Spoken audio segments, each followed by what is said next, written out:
Hello everyone, welcome back to dear school. और आज हम क्लास 10th इकोनॉमिक्स का चैप्टर नंबर 2 का सेकंड लेक्चर लेकर के आए हैं। तो हम प्राइमरी, सेकेंडरी और टर्शरी सेक्टर के बारे में पढ़ रहे थे। जीडीपी के बारे में भी हमने थोड़ा सा डिस्कशन करा था, लेकिन आगे बढ़ने से पहले हम थोड़ा सा जो टॉपिक है वो स्विच करेंगे और ऑर्गेनाइज्ड और अनऑर्गेनाइज्ड सेक्टर के बारे में थोड़ा सा स्टडी करेंगे, ताकि आगे जब ये आए तो हमें पता रहे कि ये टॉपिक का हिस्सा है। तो मैंने जैसा कि आपको बताया था, division of sector on the basis of work condition हम दो तरीके से कर सकते हैं। मतलब काम की स्थिति कैसी है उससे हम दो तरीके से क्लासिफाई कर सकते हैं। एक होता है ऑर्गेनाइज सेक्टर और एक होता है अनऑर्गेनाइज सेक्टर। अब ऑर्गेनाइज सेक्टर में क्या होता है, ये बेसिकली हर तरीके के इसमें लॉ होते हैं, कानून होते हैं। ये पूरी तरीके से ऑर्गेनाइज होता है। इसमें डॉक्यूमेंट लगते हैं, आपको हॉलीडे लगती है। अगर आपको हॉलीडे चाहिए तो हॉलीडे के लिए आप एप्लीकेशन आपको फिल करना पड़ेगा। तो ये हर तरीके से प्रोफेशनल होता है, हम ये बोल सकते हैं। इसमें आप बहुत सारे डिफरेंसेस लिख सकते हो। इसमें बहुत सारे लॉज होते हैं, इसमें नहीं होते हैं। इसमें आपको आसानी से हॉलीडे मिल जाएगी। गवर्नमेंट हॉलीडे होती है और ये इसमें नहीं होती है। ये जनरली गवर्नमेंट वाला होता है, ये प्राइवेट होता है, ये लोकल होता है। ठीक है, बहुत सारे डिफरेंसेस हमें देखने को मिल जाते हैं। हालांकि वो हम आगे डिस्कस करेंगे, लेकिन ये मैंने जस्ट आपको एक इंट्रोडक्टरी एक तरीके से बताया है कि ये दोनों भी हमारे चैप्टर का हिस्सा है, उनके बारे में थोड़ी सी डिटेल है। तो ऑर्गेनाइज तो यही है। अनऑर्गेनाइज्ड के फिर दो हिस्से होते हैं आगे, रूरल और अर्बन। मतलब अनऑर्गेनाइज का मतलब क्या होता है, जिस काम की स्थिति खराब हो।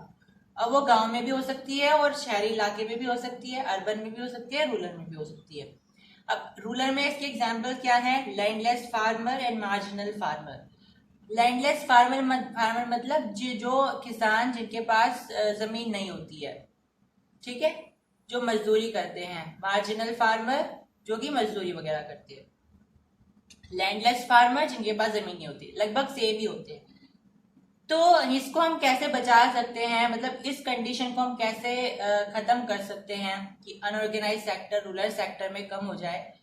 तो delivery of seed and agriculture inputs, यानी गवर्नमेंट क्या कर सकती है कि ऐसे लोगों को बीज पहुंचाए फ्री में, या फिर थोड़ा बहुत इन पे जो है चीप लोन दे करके, या थोड़ा सा सस्ता बीज पहुंचाए गवर्नमेंट इनको, ताकि इनके पास जो थोड़ी बहुत भी जमीन है या जैसे भी ये जमीन का अरेंजमेंट कर सकते हैं, अपने खुद की फसल उगा सके।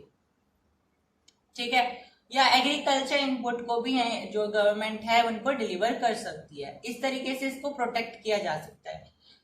अर्बन में इसके एग्जाम्पल है, जैसे कोई मिठाई की दुकान पे काम करने वाला कोई होते हैं ना, चेले लगे रहते हैं, पुपिल्स बोलते हैं जिनको।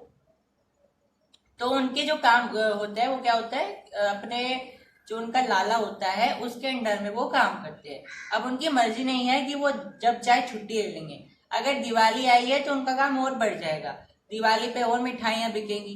तो उनका वो नहीं है कि अगर हॉलीडे है तो हमें छुट्टी मिल जाएगी, बल्कि जब भी कोई फेस्टिव होता है उनका काम और बढ़ जाता है।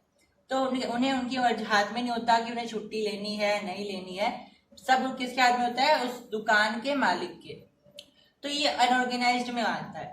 इसके एग्जाम्पल स्वीट वेंडर आ जाएगा, रेड पीकर जो कूड़ा चुगने वाले होते हैं, वो भी किसके अंडर में काम कर रहे होते हैं, अपने ओनर के, जो उनसे काम करवाता है। तो वो भी अपनी मर्जी से नहीं करते, उन्हें करवाया जाता है वो काम, और वो किसी और के कंट्रोल में होते हैं। यानी उनकी जो नौकरी है वो अनऑर्गेनाइज्ड है। समझ में आई। अब गवर्नमेंट इसको कैसे प्रोटेक्ट कर सकती है, तो गवर्नमेंट रॉ मटेरियल को अगर प्रॉपर पहुंचाए हर किसी को, तो लोग क्या कर सकते हैं, अपना उसी चीज को लेकर के काम आगे बढ़ा सकते हैं। यानी रॉ मटेरियल प्रोक्यूरमेंट का काम किया जा सकता है गवर्नमेंट के द्वारा इस चीज को लेकर के। चलिए, अब हमारे मन में सवाल आता है कि जीडीपी को काउंट कौन करता है, क्योंकि मैंने बताया था जीडीपी किस तरीके से काउंट की जाती है। केवल उसका फाइनल जो स्टेज होता है उसी में जितने भी हमारे ऐड किए गए हैं इंग्रेडिएंट्स, उनके जो रुपीज होते हैं वो सारे ऐड हो जाते हैं। तो ये जो टास्क होता है बहुत डिफिकल्ट होता है, आसान नहीं होता। साथ में हम ये भी देखते हैं कि हमारी कंट्री का जो सेक्टर है वो प्राइमरी है या बाकी के तीनों भी हैं। यानी हमें जीडीपी अगर काउंट करनी है तो हमें हमारी जो कंट्री है उसके पास तीनों सेक्टर होने चाहिए उस काम को लेकर के। अगर ऐसा हो रहा है कि अगर एक या दो सेक्टर भी हमारी कंट्री के हैं और तीसरा सेक्टर हमारी कंट्री का नहीं है, तब ये जीडीपी में काउंट नहीं होगा। तो ये सारे हमें देखने पड़ते हैं काम, और तब जाकर के हम ये बोल पाते हैं कि हमारी कंट्री का जीडीपी क्या है। तो ऐसे में ये इतना डिफिकल्ट काम हमारी कंट्री में करता कौन है? तो ये हमारी कंट्री में कौन करता है? Central government ministry. तो सेंट्रल गवर्नमेंट यानी केंद्र सरकार की मिनिस्ट्री होती है जो कि ये काम करती है। उसके पास डिपार्टमेंट होते हैं जो कि सारे इंडियन स्टेट्स और जितने भी हमारी यूनियन टेरिटरीज हैं उन सब से ये डेटा इकट्ठा करके लाते हैं और तब जाकर के ये पूरा जीडीपी जो है काउंट करते हैं। ठीक है, ये इतना बड़ा टास्क कौन करता है? Central government ministry. Important question. अब हमारे देखते हैं आजकल कि टर्शरी सेक्टर क्या है, बहुत ज्यादा ग्रो कर रही है। जैसा कि मैंने आपको पिछली वीडियो में बताया था कि टर्शरी सेक्टर सबसे ज्यादा इंपॉर्टेंट सेक्टर बनता जा रहा है, यानी उसकी जो इम्पोर्टेंस है वो सबसे ज्यादा बढ़ती जा रही है। अगर हम ये देखें जीडीपी की टर्म्स में तो टर्शरी सेक्टर सबसे ऊपर है। अगर हम देखें एम्प्लॉयमेंट की टर्म्स में तो प्राइमरी सेक्टर सबसे ज्यादा है। तो क्या हमेशा से ही टर्शरी सेक्टर सबसे ऊपर था या क्या था?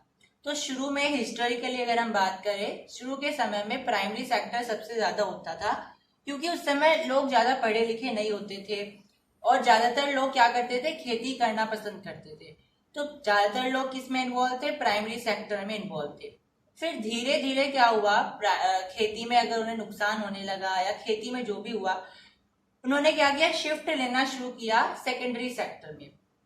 जैसे हमने हिस्ट्री में पढ़ा है, वर्ल्ड वॉर हुई थी तो जो किसान लोग थे वो फैक्ट्री में जाना शुरू कर दिए थे। क्यों? क्योंकि खेती में उन्हें इतना ज्यादा बचता नहीं था, तो उन्होंने फैक्ट्री में जाना शुरू कर दिया। और जो प्राइमरी सेक्टर में लोग होते हैं वो फैक्ट्री में आसानी से इन्वॉल्व भी हो जाते हैं। हिस्ट्री इस चीज की गवाह है।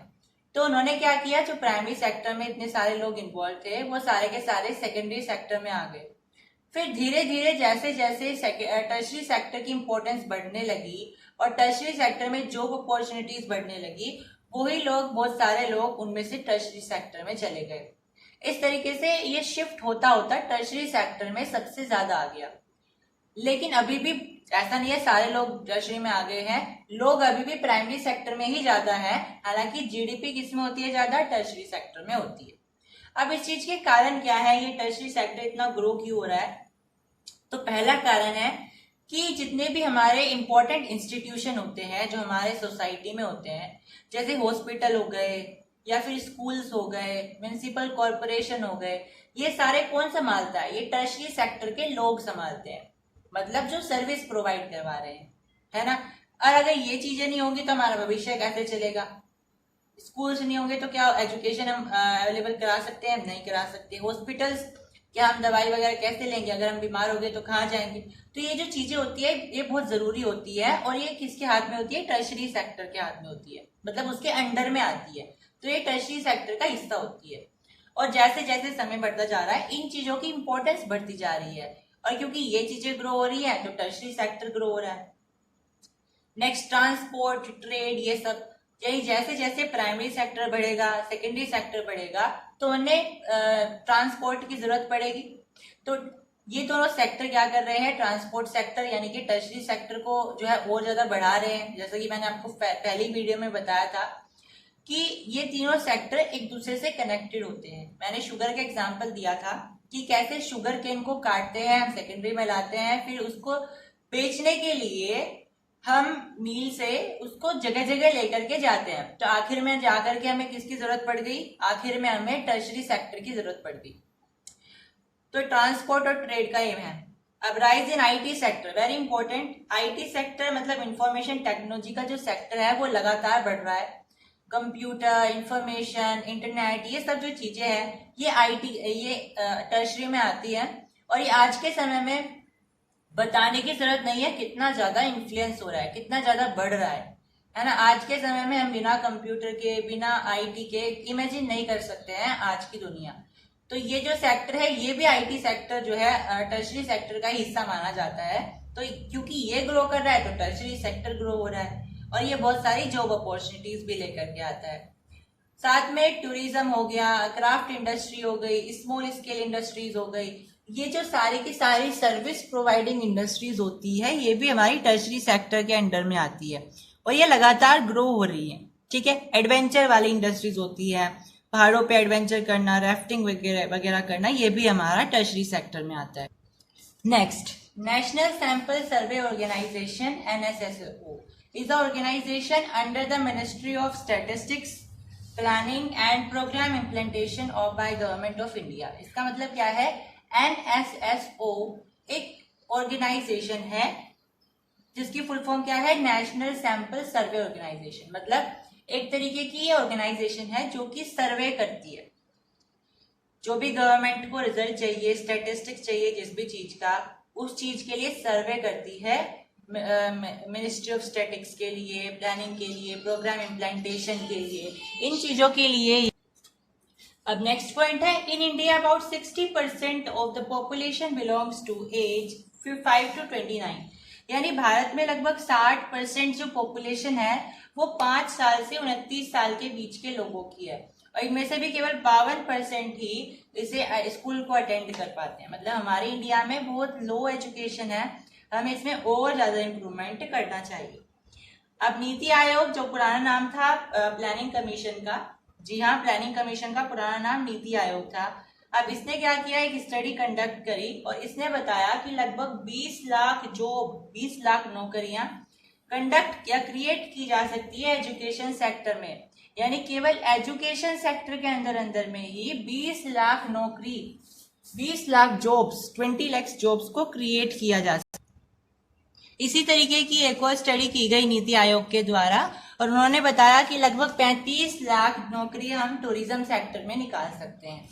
तो देखो ये क्यों बता रहे हैं ये सब चीजें, ताकि हम इनमें काम कर सके और एम्प्लॉयमेंट को बढ़ा सके। ठीक है, तो आप इनको भी लिख सकते हो अगर आता है क्वेश्चन कि क्या क्या तरीके हैं एम्प्लॉयमेंट बढ़ाने के और क्या क्या आपके पास प्रूफ है इन चीजों के, तो आप लिख सकते हो कि नीति आयोग ने ये सब कंडक्ट करी है स्टडीज और इनके अनुसार 20 लाख नौकरी एजुकेशन सेक्टर में और 35 लाख नौकरी टूरिज्म सेक्टर में इन्वेस्ट की जा सकती है, क्रिएट की जा सकती है। अब प्लानिंग कमीशन या नीति आयोग हमारे इंडिया में बना कब था? 15 मार्च 1950 में बना था, ये आपको ध्यान रखना है।